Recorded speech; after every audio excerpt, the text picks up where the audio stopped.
Mapagpalang araw, ano po, ito ang inyong kaibigan kay Jesus. Nandito po tayo sa tahanan ni Ate Nene Bautista. Nagsasagawa tayo ng home Bible study dito po sa Barangay 96, Sonate, District 1, Tondo, Manila. Ang ating pong babasahin sa Biblia ay yung binatang mayaman. Ang gamit ko nga po palang Biblia, ito, Gideon International. Binigay po sa akin ni Brother Archie, napupulot po nila sa basura. No, sige. Panginoon Diyos, samahan kami, buksan ang puso ng bawat isa upang makaunawa kami ng iyong salita. Sa ngalan ni Jesus. Amen. Dito nakasulat po sa 19 ng Mateo, verse 16. May isa namang lalaking lumapit sa kanya at nagtanong, Guro, ano po bang mabuting kailangan kong gawin upang magkamit ng buhay na walang hanggan? Na itong binatang mayaman na tinutukoy dito, ang gusto niya, eternal life. Yan ang tanong niya kay Jesus. Di po ba? Guro, ano pong kabutihan ng kailangan kong gawin upang magkamit ng buhay na walang hanggan? Tingnan natin yung conversation nilang dalawa ng ating Panginoong Yesus. 17. Sumagot si Jesus, bakit mo ko tinatanong kung ano ang mabuti? Iisa lang ang mabuti. Kung ibig mong magkamit ng buhay, sundin mo ang mga hutos. Yan po Hutos, sundin. 11. Sabi naman ng mayaman, alin-alin po? Tanong niya. Sumagot si Jesus, huwag kang papatay, huwag kang mangangalunya, huwag kang magnanakaw, huwag kang magsisinungaling sa iyong pagsaksi. 19. Igalang mo ang iyong ama't ina at ibigin mo ang iyong kapwa gaya ng pag-ibig mo sa iyong sarili. Itong sa kapwa, yung parang salitang yung ayaw mong mangyari sa iyo o yung ayaw mong gawin nila sa iyo, huwag mong gagawin sa iyong kapwa. Yan, kalintulad po yon. Ng ganitong salita ng ating Panginoong Yesus dito sa binatang mayaman na nagtatanong sa kanya upang kanyang makamit yung buhay na walang hanggan. Okay?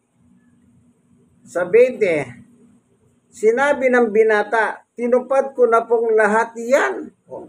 Reliyoso pa pala ito Sapagkat yung sinabi ni Jesus, ay salang ang sagot niya, tinupad ko ng lahat yan. Hindi po ba reliyoso yan? Aba, kung hindi ka reliyoso, hindi mo masasabing natupad mo na yan. Pero bakit siya nagtatanong na gusto niyang magkaroon ng buhay na walang hanggan? Sa kabila ng lahat ng binanggit ng Panginoong Yesus, ay kanyang sinabi, ginawa ko na pong lahat yan. 21, hetong dagdag ni Jesus, kung ibig mong maging ganap, umayo ka, ipagbili mo ang iyong ari-arian, kasi mayaman nga po marami siyang property, at ipamahagi sa mga duka ang pinagbilan. Isipin niyo po yung ari-arian mo, sabi ni Jesus, ibenta mong lahat. At ito ay ipamigay mo sa mga dukha, sa mahihirap na mga tao. Naalala ko po nung araw, nung katatapos lang ang termino ni Yorme Sisko, napanood ko po yung pinalabas sa YouTube ni Pastor Benny Abante, yung isang congressman ng hindi ko alam kung anong district siya sa Manila. Anong district ba si Abante? Atin alam mo ba? 5 yata yun. O yun, siguro sa 5 po Ngayon, membro siya ng Quad Committee yun, ano? Si Pastor Benny Abante, yun ang nanermong kay Duterte nung araw, napanood ko. Parang bata si Duterte na sinermonan niya na pinagtatanggol ni Duterte yung pagpatay sa mga drug related. Ngayon, sinupalpal siya ni Pastor Benny na sabi niya, yung nakalagay sa Biblia, ang sabi ni Jesus doon sa kay Magdalena, oh, sige, yung walang kasalanan, kayo ang unang bumato para mamatay siya. Then later on, umalis ang mga tao, sabi ni Jesus kay Magdalena, Magdalena, wala bang bumato, pumatay sa iyo? Sagot ni Magdalena, wala po. Ako rin, di kita hatulan, kaya wag ka nang magkasalang muli. Yun, kaya sinabi ni Pastor Benny Abante kay Duterte yun. Noon sabi niya, nagkasala wala nga pumatay Kaya parang bata si Duterte noon.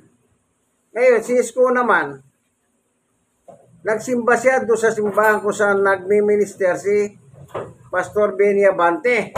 Napanood ko yun Ang title kasi noon, ang sabi niya, tinanggap na ni Yorme si Jesus. Pinanood ko po yun.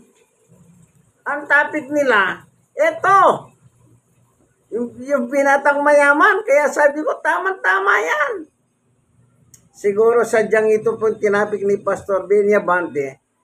Nando si Isko pinakita din sa video na tinanggap na niya raw si Kristo. Yan. Si Jesus. Anong ginawa niya rito? Ayan. Ito sa 1931, kung ibig mong maging ganap, umayo ka, ipagbili mo ang iyong ari-arian at ipamahagi sa mga dukha ang pinagbilhan. Aba kung sa panahon natin ito, halimbawa ako nagpundar ako ng 20 years, tapos ibebenta ko lang, ipamimigay ko sa mga dukha. Siyempre, ano sabi ng tao? Ay, imposible naman ipamimigay ko yan. Inipo ko yan ng 20 taon. Pagkatapos sa isang iglap, pamimigay ko lang. Yan kaisipan ng tao, hindi niya ipamimigay yan. Tignan natin yung kwento ng mayaman na binata. Kapag ginawa mo yan, sabi ng Panginoong Yesus, magkakaroon ka ng kayamanan sa langit. Magkakaroon ka ng kayamanan. Ibig sabihin, yung ginawa mo sa iyong kapwa, yun ang kayamanan mo sa langit. Kasi yung kapwa mong mahirap, walang may babayad sa iyo, kaya bahala ng Diyos magbayad sa iyo. Yun ang kayamanan mo. At pagkatapos, bumalik ka at sumunod sa akin, sagot ni Jesus. Yun, ito na yung, ano sabi niya? Sumunod ka sa akin, sabi ni Jesus. Para makamit mo ang buhay na walang hanggan na kinakamit mo, kayong nanonood ng video ito, gusto niyo magkaroon ng buhay na walang hanggan, ito, pakinggan niyo sinabi ni Jesus. Ano sabi niya? Ito. Pagkatapos bumalik ka at sumunod sa akin, sagot ni Jesus. Tingnan natin yung 1:36. Anong nakalagay dito? Tignan natin. Ito. Ang nananalig sa akin, ang nananalig sa anak kay Jesus ay may buhay na walang hanggan. Ngunit ang hindi tumatalima kay Jesus, hindi magkakaroon ng buhay na walang hanggan, mananatili sa kanya ang puot ng Diyos. Yun. Ganon din po nakalagay dito. Gusto mo magkamit ng buhay na walang hanggan? Hindi ka lang manalig kay Jesus, kundi Anong sabi niya? Sumunod. Tumalima.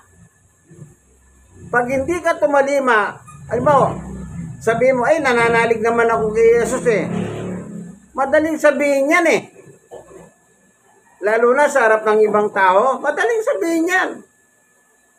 Pero ang tanong, yung pagsunod mo o yung pagtalima mo, meron kaya? Yun ang tanong dun Meron kaya? Kaya yung sinabi ni Jesus dito sa mayaman na binata ay, pagkatapos bumalik ka at sumunod sa akin. Sagot ni Jesus. Iyon ang sagot ni Jesus sa kanya. Gusto mo magkaroon ng buhay na walang hanggan? Sumunod ka. So anong nangyari? Sa 22, pagkarinig nito, malungkot na umalis ang binata sapagkat siya'y napakayaman. Yun nga po yung sinasabi ko. Timbawa, may isang tao. Inipon ko yan ng 20 years. Yumaman ako. Ngayon, sasabihin mo, ibebenta ko, ipamimigay ko sa mga kapuspalad. Ikaw, kaibigan, kaya mo ba?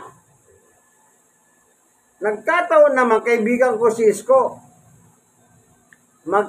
Sa Facebook, Kasi binubuksan ni Isko yung Facebook ko eh. Nung pang nasa City Hall siya, nagpunta ako na City Hall. Nagkataon Lunes, meron ko nilakad. Meron pala silang flag ceremony tuwing araw ng Lunes. So napagawi ako sa meron flag ceremony. At tapos na sila, nagpipicture-picture sila doon. Popular si Isko nung araw eh. Kinawayan ko siya. Kahit medyo malayo ako, pero nakikita niya ako, kinawayan ko siya. Nakatingin siya sa akin. Tapos, nilapitan ko, sabi ko sa kanya, pwede bang magpa-picture din sa'yo kasi nagpapapicture sila kako. Kinuha niya yung cellphone ko, siyang nagpicture sa amin dalawa. Alam niyo ba no sabi sa akin ni Yorme? Binubuksan ko ang Facebook mo. Kita niya? Sabi niya sa akin, binubuksan ko ang Facebook mo. Ibig sabihin, tinitignan niya pala yung Facebook ko. Picture kami. At marami rin nagpapapicture. Pero nung kami, wala siya sinamang iba. Kailangan kaming dalawa lang. Doon na ako binulungan. Tapos, nitong hindi na nga siya mayor, at si Ani na nakaupo, si Dr. Ani, na yan na nga sabi ni Pastor Benny Abante doon sa YouTube account ni Pastor Benny Abante, tinanggap na ni Yorme si Jesus. Kaya, naging interesado akong panoorin. Yung yung tagpo na yon. Sa simbahan pala kung saan nagmi-minister itong si Pastor. Wala ka ng leeg, pinyeta ka. Pastor Benny, nandun pala si Yorme noon. Okay. Ang ginawa ko, nung napanood ko yun, pagkatapos mapanood, minessage ko ngayon si Yorme. Kaya mo yan? Yun ang tanong ko sa kanya. Kaya mo ba yan? Ibenta lahat ng ari-arian mo, ipamigay sa mga duka. Magbuhat noon, hindi na po sumagot si Yorme sa akin. Magbuhat noon, hindi na kami naging maganda. Hindi na ibig ko sabihin, hindi na kami in good term. Kaya sabi ko, tamang-tamang paksa ni Pastor Benny. Nakaipon ng 50 million ng Cisco eh. Yan, alam ni Yorme yan. Yung 50 million na yon, sabi niya, binayaran ko naman buwis. Dahil po sa politics, naipon niya 50 million. Kaya sabihin ko sa kanya, kaya mo ba yan? Yung pinagsasabi ni Jesus, na ipamigay mo, ibenta mo, ipamigay sa mga duka. Then, bumalik ka, sumunod ka sa akin, sabi ni Jesus. Yan, hindi na po siya nag-comment. Dati, ngayon, wala na. Talagang yung kasabihan po, yung politics, ano ba yan? Walang permanenteng kaibigan. Walang permanenteng kahaway in politics. Okay? So, ang paksa natin, yung paano ka magkamit ng buhay na walang hanggan. Simple lang ang sagot ni Jesus. Sumunod ka. Hindi pa napakasimple niyan. Sumunod ka. Halimbawa, hindi ka naman mayaman, kagaya nitong nagtanong. Wala namang problema yun kung wala kang kayamanan. Ang tanong, sumusunod ka ba? Kasi kung binasa natin itong 1:36, nakalagay dito, ulitin nga natin, ano? Sa 35 muna, 1:35.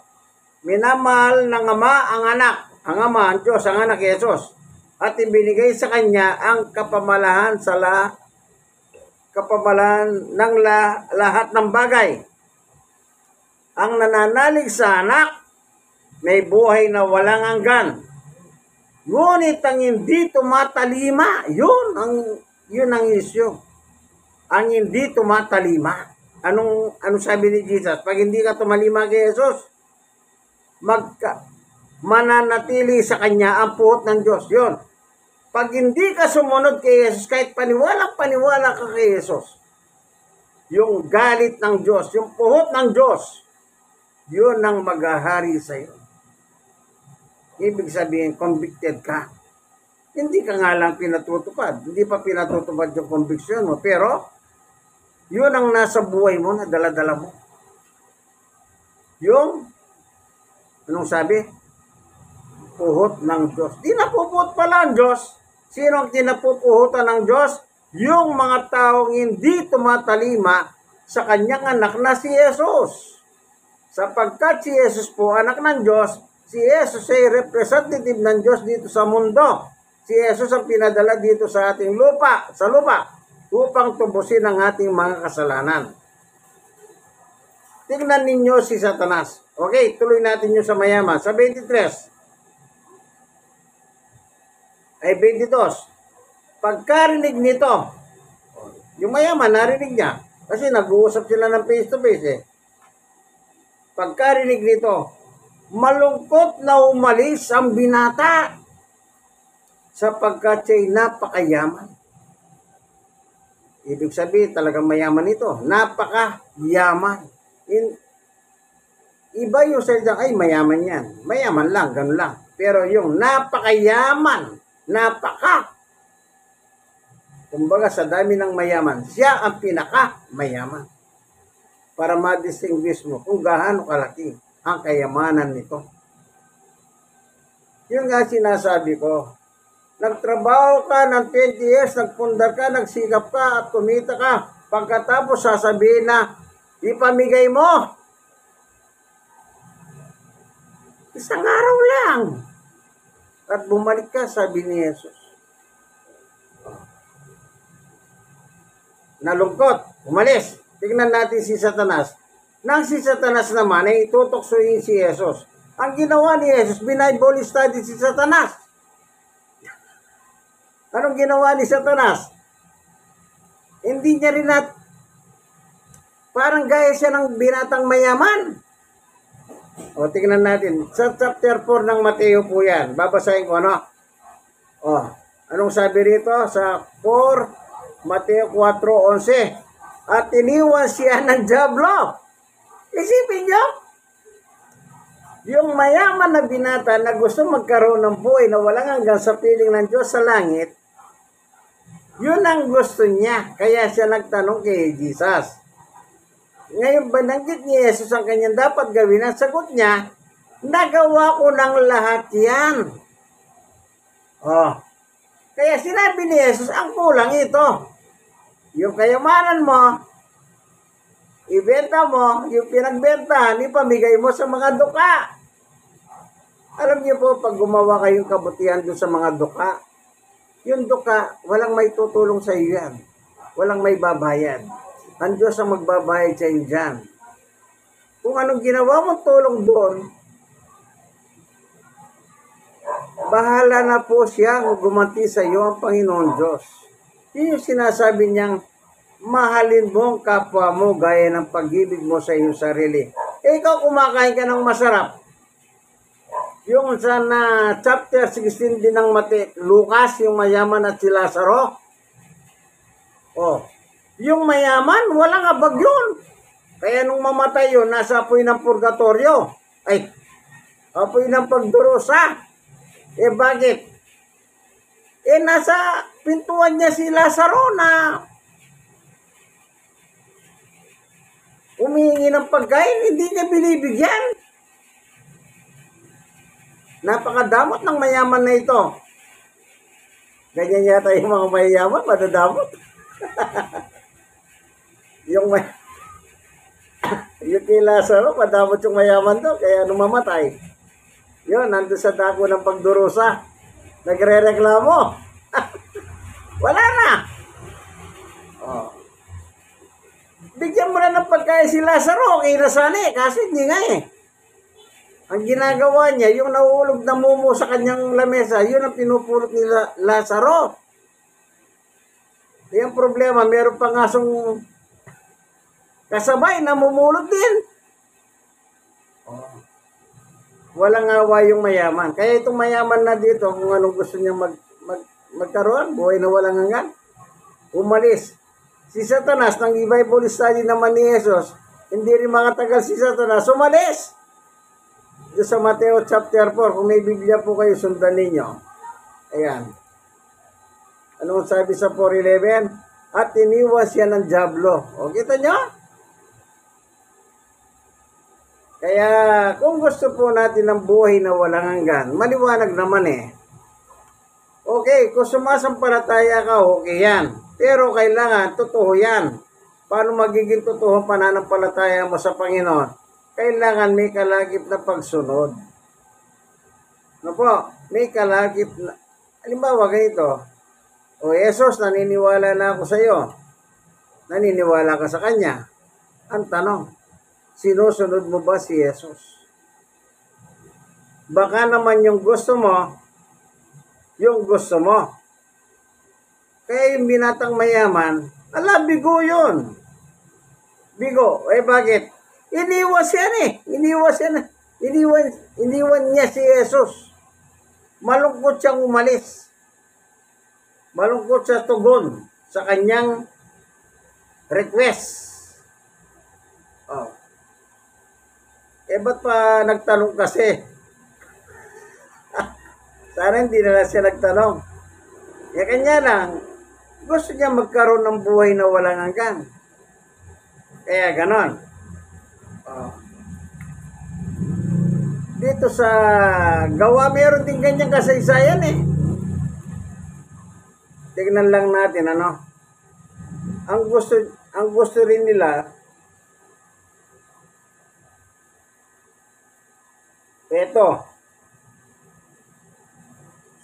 sa panahon na sila Pablo naman nakabilanggo. Ngayon, kasama si Silas, nabilanggo sila dahil nangangaral sila ng salita ng Diyos. Ganon kahigpit nung araw. Yung nangangaral, kinukulong sila. Kinukulong nila. Buti na lang ngayon, hindi na kinukulong. Nung panahon nila Pablo, mahigpit po. Kaya itong eksenang ito, nakakulong si Pablo at saka si Silas dahil sa pangangaral. Meron ng pagkahalin tulad doon sa pinapaksa nating kaligtasan. Doon sa 31, Gawa 16:30, inilabas niya ang mga ito at sinabi, ang inilabas niya si Pablo at saka si Silas at saka yung ibang nakakulong. Kasi po, nag-iba yung kulungan nang umawit sila Pablo at Silas ng papuri sa Diyos ng gabi na yon. At nung pagkatapos, habang umawit po itong dalawa, lumilindol. At yung bilangguan na yon ay nagiba. Ngayon, akala po ng gwardya, nakatakas yung mga bilanggo kasi nga bumagsak yung bilangguan Di natural, makapal yung alikabok, hindi sila nakita. Ang ginawa ng itong gwardya, sasaksakin sana yung sarili niya bilang kapalit sa kanya. Nangyari dito, Tapos sabi ni Pablo, nakita niya, gwardya, huwag mong papatayin ang sarili mo. Nung marinig niya si Pablo, nabuhayan ng loob itong gwardya. Kaya dito natin simulan ngayon, nilabas, okay? Yun ang kwento yan,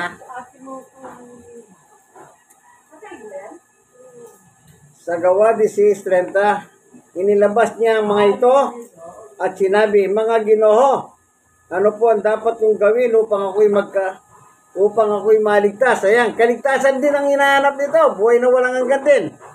Itong gwardiya. Sa 31, sumagot sila. Ito po yung sagot ha. Sumampalataya ka sa Panginoong Yesus at maliligtas ka, ikaw at ang iyong sambahayan. 32. At ang salita ng Panginoon ay ipinahayag nila sa kanya. Inaralan ngayon sa bahay. Yung gwardiya, saka yung pamilya. Sa kanya at sa kanyang lahat ng nasa kanyang bahay, yung pamilya, no? 33. Nang gabi rin iyon, hinugasan ng bantay ang kanilang mga sugat. Siyempre, bumagsak yung kulungan At nagpabautismo siya, pati ang buo niyang sambahayan. 34. Pagkatapos isinama sila Pablo at Silas, isinama niya sa kanyang tahanan at inahinan ng pagkain.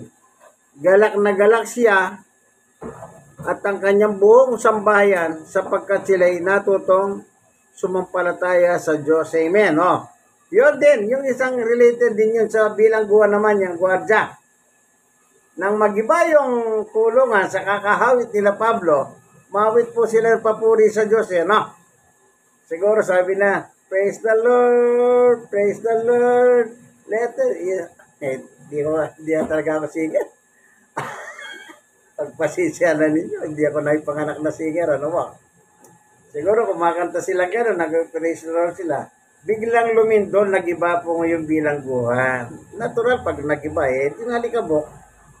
Hindi sila makita, kaya nagpapakamatay. Sabi ni Pablo, oy, gwardiya, huwag mo patayin ang sarili mo. Yan natanong niya sa kanila kung paano siya magkakaroon ng kaligtasan. Of course, pag sinabi pong kaligtasan, buhay na walang hanggan. Ang ibig sabihin niya, para magkaroon ka ng pagkakataon, makasama mo ang Diyos sa langit. So, pinangaral po kayo sa kanilang tahanan. Then, binautismuhan po sila. At sila po anong sabi? Sapagkat sila'y natutong sumampalataya sa Diyos. Nung mapangaralan sila, sumampalataya sila. Doon natupad naman yung sinasabi ni Pablo, sa pangangaral, doon nagmumula yung pananampalataya ng tao. Sa Roma 10:17, anong sabi? Kaya't ang pananampalataya ay bunga ng pakikinig at ang pakikinig naman at ang pakikinig lamang kung may nangangaral tungkol kay Kristo. Diba pinangangaral natin si Kristo about salvation? Ayan. Sabi ni Pablo, magkakaroon lang pananampalataya ang tao sa pamamagitan ng pakikinig. Anong pakikinggan mo? Aral ni Jesus. Kaya pag may nangaral sa iyo, hindi aral ni Jesus, palayasin mo na lang. Alis ka nga dyan, istorbo ka. Meron po kasing ganyan na nangangaral, hindi po siya sa binangangaral, kundi yung simbahan nila. Simbahan nila. Tandaan nyo, kahit gumagamit sila ng Biblia, pero ang pinopromote nila, ang simbahan nila. Magkaiba po yun. Kailangan na ipangaral mo lang si Jesus gaya ng mga apostol, araw-araw ang sabi, sila ay nagpupunta sa mga bahay-bahay at saka sa mga simbahan ng kanilang pinangangaral ay walang iba kundi ang ating Panginoong Jesucristo. Tingnan natin dito sa Gawa, chapter 5:42. Ito po yung panghuling talata natin. Anong sabi rito? Tingnan natin. At araw-araw, nagpupunta sila sa templo at sa mga tahanan. Yung templo po, yun ang simbahan. Kaya po nagpupunta sila doon, sila Pedro. Dahil yun po yung maraming tao ang simbahan. Para may pangaral ang ganito. At araw-araw nagpupunta sila sa templo at sa mga tahanan at doon nagtuturo at nangangaral tungkol kay Jesus ang Kristo. Sino daw po ang Jesus? Ang dating tagapagligtas. Kaya nga Kristo, tagapagligtas. Salamat Panginoon Diyos sa katotohanan na ibinahagi mo sa amin about salvation. Paano kami magkakamit ng kaligtasan? Nakasulat, binasa po namin sa aming ikatututo. Salamat po, binusog mo kami sa aming pagkain pang kaluluwa. Salamat po sa ngalan ni Jesus. Amen and amen. Okay? Ikaw yung mga nanonood dito sa video, kaibigan. Alam nyo naman siguro kung anong pag-iusap ko, request ko sa inyo. Gusto nyo mag-like kayo. Gusto nyo mag-comment kayo. Kailangan yung comment nyo, lahat biblical, para naman ko sasagutin ko, biblical din. Huwag kayong gumaya doon sa mga mayayabang. Wala silang may comment, kundi kalbo. Alam naman yung kalbo pa. Parang kapon yung mga kabataan po sa permanent, natin sila sita. Panot. At tawag nila sa akin, panot. Mga kabataan, loko-loko talaga. Wala tayong magagawa, mga bata yun no? Ganon. Huwag na kayong gumamit ng mga sasalitang mapanlahit. I-share nyo naman sa iba. At kayong mga nasharean, i-share nyo rin po sa iba. Malay ninyo, sa inyong pag-share, alam nyo po, nakakatulong kayo. Hindi kayo nakakatulong sa akin. Halimbawa, yung isang tao sinyeran mo, nung mapanood, mapakinggan niya ito, yun pala'y kailangan niya. Parang naging gamot sa kanya. Siya natulungan nyo, hindi ako. Oh. Isi-share nyo lang. Yun lang ang gusto. Oh. Ito po inyong kaibigan kay Jesus, Brother Manny Bautista. God bless us all. Bye-bye.